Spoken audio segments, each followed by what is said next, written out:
Hi, my name is Sandra Fortuna, and I'm an MSW student from the University of North Dakota.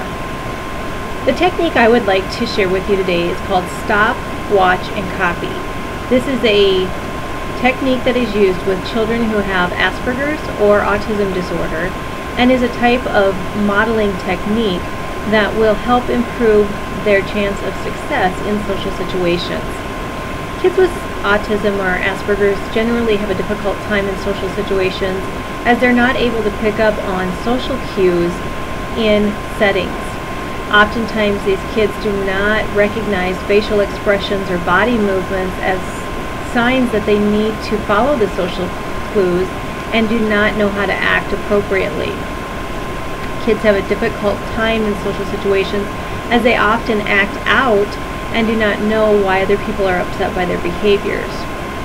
When using stop, watch, and copy, it's a simple technique that can be used with visual cue cards to teach, or you can do it verbally. I have designed my own cue cards just using a simple stop sign, a person using binoculars for watch, and a picture of a copy machine for copy.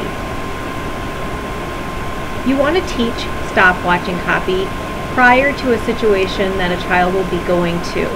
The example I'm going to use is a child going to a birthday party. This can be a difficult time for a child with autism or Asperger's, as there are a lot of different social situations that occur that they do not know how to interact appropriately in.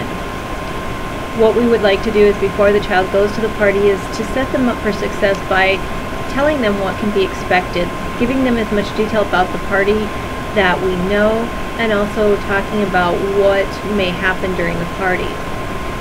When the child goes into the party, the first thing we want them to do is to stop and then watch around to see what is going on. By doing this gives them a better idea of what the other kids are doing, and then they will be able to copy that behavior. A child with autism or Asperger's might impulsively go up to the food table and start eating right away. So it's a good example to use with them that they need to stop and watch to see if other kids are eating. If there are other kids that are eating at the table and they have plates of food, then it would be appropriate to go ahead and get their own plate.